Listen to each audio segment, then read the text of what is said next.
ये आज मैं आपको इस उपासना के बारे में बताऊंगा कि वास्तव में ईश्वर की उपासना कैसे हो।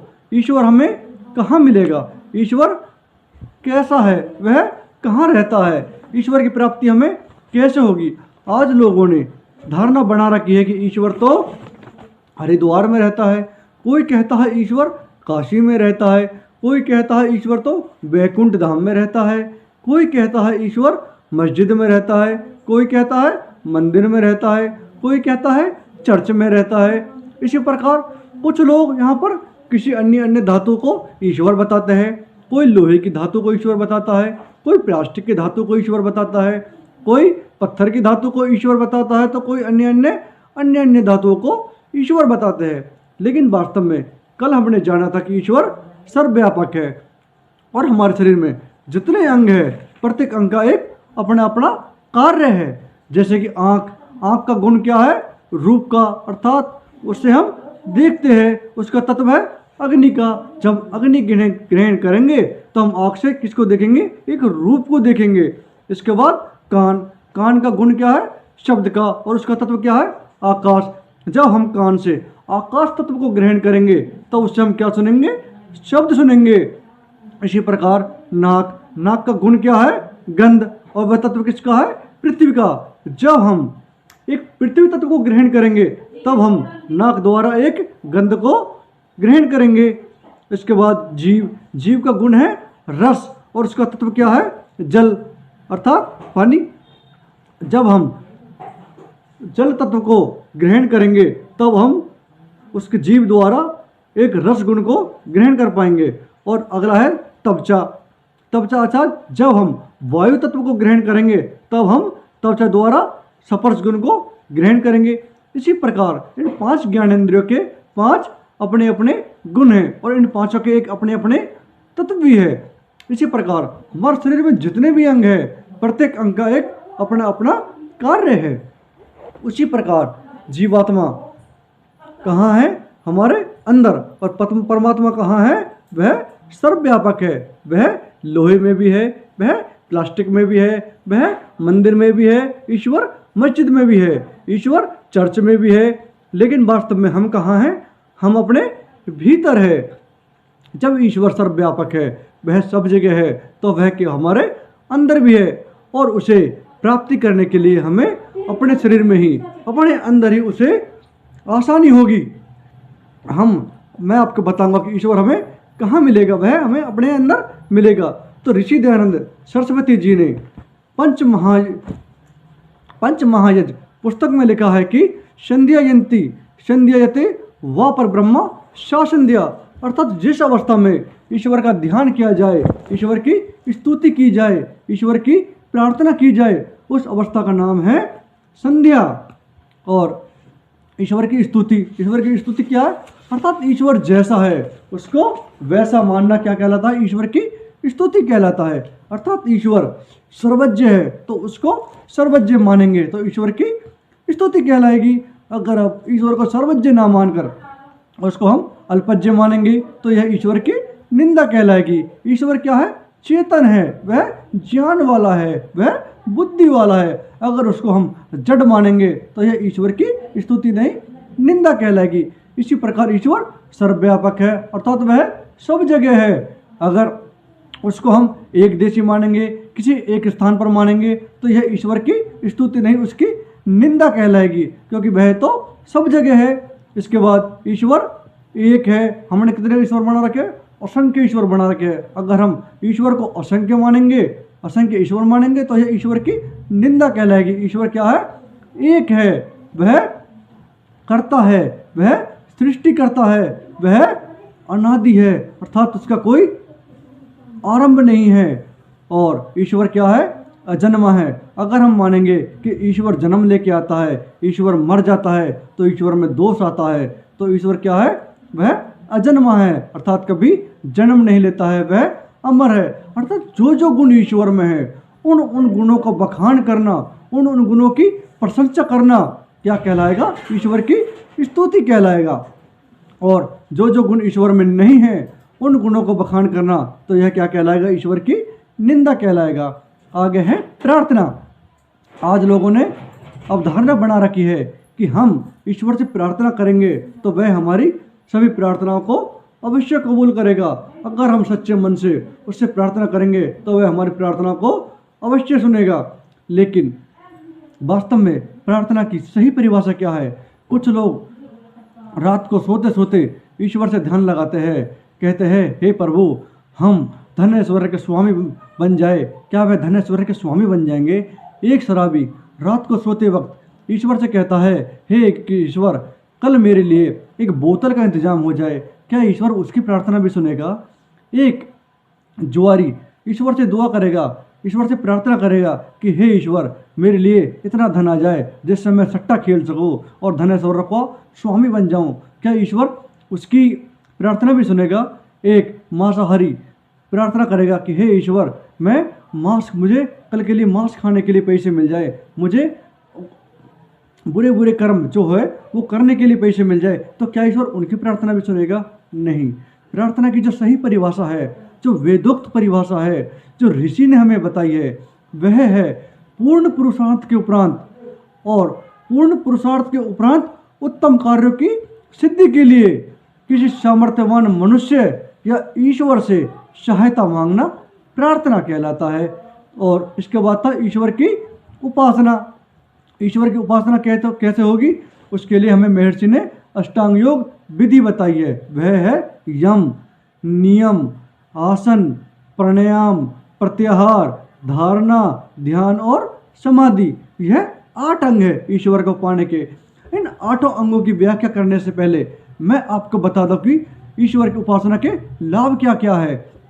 ईश्वर उपासना का जो लाभ है उससे क्या होता है? एक मन में शुद्धि आती है, उसके बाद हमारी आत्मा में शुद्धि आती है और इससे हमारी स्मरण शक्ति बढ़ती है, इससे हमारी याददाश्त बढ़ती है। हम पाप कर्म करने से बच जाते हैं, हमें सत्य असत्य का ज्ञान हो जाता है जिससे हम सत्य सत्य पथ पर चलते हैं और असत्य असत्य कर्मों से, बुरे कर्मों से बच जाते हैं। हम ईश्वर उपासना से उचित निर्णय लेने में सक्षम हो पाते हैं। इससे हमारी बुद्धि का विकास भी होता है, इससे हमारा विवेक बढ़ता है, इससे हमारा ज्ञान भी बढ़ता है। आगे इससे हमारी मन इंद्रियों पर नियंत्रण भी हो जाता है। इसके बाद यह तो एक छोटे छोटे लाभ, और जो इससे एक सबसे बड़ा लाभ है वह क्या है? जब तक 36,000 बार सृष्टि उत्पत्ति और प्रलय होगी तब तक यह जीवात्मा किसके अधीन रहेगा? ईश्वर के अधीन विचरेगा। 31 मील 10 अरब 40 खरब बरस तक ईश्वर की स्वेच्छा से ईश्वर के आनंद में विचरना क्या कहलाता है? मोक्ष कहलाता है, मुक्ति कहलाता है। उसी मुक्ति का साधन है उपासना, जो हमें महर्षि ने बताई है। उसमें पहला क्या था? यम। यम भी 5 होते हैं। पहला होता है अहिंसा, अर्थात अकारण, अकारण अर्थात बिना कारण किसी भी प्राणी को मन से, शरीर से और वाणी से दुख न देना, और अगर कारण है तो बलवान से भी न डरे, तो यह कहलाएगा अहिंसा।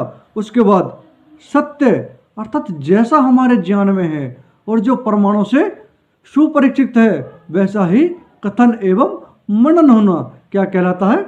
सत्य कहलाता है। इसके बाद अस्त्य, अर्थात चोरी न करना। चोरी कैसे कैसे न करना? शरीर से चोरी न करना, और वाणी से अर्थात बोल के चोरी न करना, और मानसिक चोरी अर्थात मन में भी चोरी की इच्छाएं न आने देना, मन से भी चोरी न करना।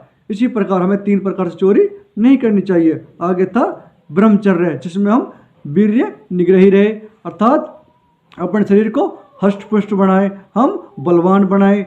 और इसके बाद था अपरिग्रह, अर्थात दैनिक उपयोग की वस्तुओं को अनावश्यक संग्रह न करे, अर्थात आवश्यकता है तो उनका इकट्ठा करे, अगर आवश्यकता नहीं है तो उनको इकट्ठा ना करे। इसके बाद ये था यम। इसके बाद आता है नियम, जो उपासना का दूसरा अंग है। इसके भी 5 अंग हैं नियम के भी। पहला है सोच, जिसमें कौन कौन से सोच? एक बाह्य सोच और एक आंतरिक सोच। बाह्य सोच अर्थात स्नान आदि करके अपने वस्त्रों को साफ करे, अपने शरीर को साफ करे, अपने बिस्तरों को साफ रखे, अर्थात बाहर के वातावरण को भी साफ रखे। यह हो गई एक बाह्य स्वच्छता अर्थात बाह्य सोच। एक आंतरिक सोच अर्थात मन में किसी प्रकार की भी किसी के प्रति द्वेष भावना या ईर्ष्या न रहना। इससे हमें मन में भी पवित्रता लानी चाहिए, हमें मन की भी सफाई रखनी चाहिए, मन को भी स्वच्छ रखना चाहिए। आगे है संतोष। पूर्ण पुरुषार्थ के उपरांत हमें जो फल प्राप्त हुआ उसी में संतुष्ट रहना ही संतोष कहलाता है। यदि हमारे पास कम है तो उसके लिए अधिक पुरुषार्थ करें। आगे तप आज वर्तमान में प्रचलित है भाई, लोग बाबा तपस्या करते हैं। कोई एक टांग पर खड़ा होकर तपस्या करता है, कोई भूखा रहकर तपस्या करता है, कोई अन्य अन्य पदयात्राओं में चलकर तपस्या करता है, कोई अन्य अन्य तरीका से लोग तपस्या करते हैं। लेकिन वास्तव में तपस्या क्या है?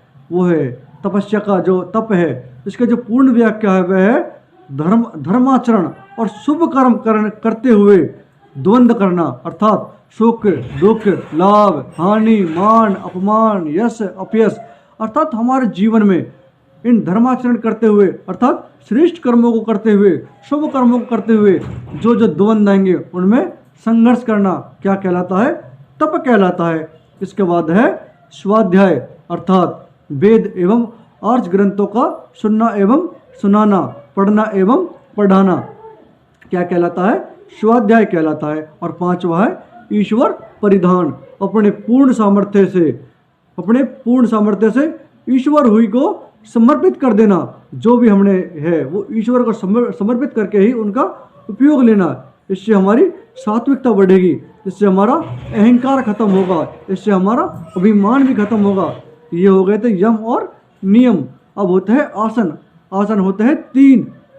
पहला होता है पद्मासन, और जिसमें हम दोनों पैरों को एक दूसरे पैर के ऊपर रखकर बैठते हैं, वो हो गया पद्मासन। एक होता है अर्ध पद्मासन, जिसमें हम एक पैर को दूसरे पैर के ऊपर रखकर बैठते हैं, तो वो हो गया अर्ध पद्मासन। और तीसरा होता है सुखासन, जिसमें हम सुखपूर्वक आल्टी पाल्टी मारकर बैठते हैं, वो हो गया सुखासन। आगे होता है प्राणायाम, अर्थात प्राणों को वश में करना, उन पर नियंत्रण करना, उस पर रोक लगाना। जिन पर श्वास की गति को रोकना ही क्या कहलाता है? प्राणायाम कहलाता है। एक बाह्य प्राणायाम अर्थात श्वास को अंदर से बाहर निकालना क्या कहलाता है? बाह्य प्राणायाम। एक होता है अभ्यंतर प्राणायाम अर्थात श्वास को अपने अंदर रोकना, अभ्यंतर। एक होता है स्तंभवर्ती प्राणायाम अर्थात श्वास को जहाँ चाहाँ वहाँ रोकना क्या कहलाता है? और एक आता है प्रत्याहार अर्थात अपनी इंद्रियों को अपने अपने विषयों से हटाकर चित्त के अनुरूप बना देना, अर्थात उन पर नियंत्रण पाना क्या कहलाता है? प्रत्याहार। और इसके बाद धारणा अर्थात ईश्वर को अस्तित्व में खो जाना, सब जगह ईश्वर को ही देखना और उसके गुणों का चिंतन एवं मनन करना, उसमें ईश्वर में खोते हुए उसके ध्यान में ही मगन हो जाना कि हे ईश्वर, आप तो सर्वज्ञ हो, आपसे ज्ञानी कोई भी नहीं है, आप ही हो जो सब कुछ जानते हो, आप ही हो जो सब जगह विद्यमान हो, आप सर्वव्यापक हो, आपके बिना कोई भी स्थान खाली नहीं है, आप सब जगह हो। तो इससे ईश्वर में खो जाना क्या कहलाता है? धारणा। उसके बाद आगा ध्यान। अच्छे अच्छे बाबा तांत्रिक जितने भी कहते हैं कि हम आपका ध्यान लगवा देंगे, वह सब एक कल्पना मात्र है। ध्यान केवल स्वेच्छा से ही लगता है। एक आचार्य, एक ऋषि, एक महर्षि, एक विद्वान आपको केवल धारणा तक ही ले जा सकता है। ध्यान हमें स्वयं लगाना पड़ता है। उसके बाद आता है समाधि अर्थात समाधि भी जीते जी लगती है, मरने के बाद तो कब्रें बनती है। इसलिए हमें जीते जी ईश्वर की समाधि में मग्न होना, यह होता है उपासना। इसलिए हमें दिन प्रतिदिन सुबह शाम दोनों समय संध्या उपासना अवश्य करनी चाहिए। केवल यही एक रास्ता है जो हमें मुक्ति की तरफ ले जाता है, केवल यही एक रास्ता है जो हमें मोक्ष की तरफ ले जाता है, केवल यही एक रास्ता है जो हमें ईश्वर की तरफ ले जाता है। आपने सभी ने मेरे विचारों को ध्यानपूर्वक सुना। आप सभी का बहुत बहुत धन्यवाद।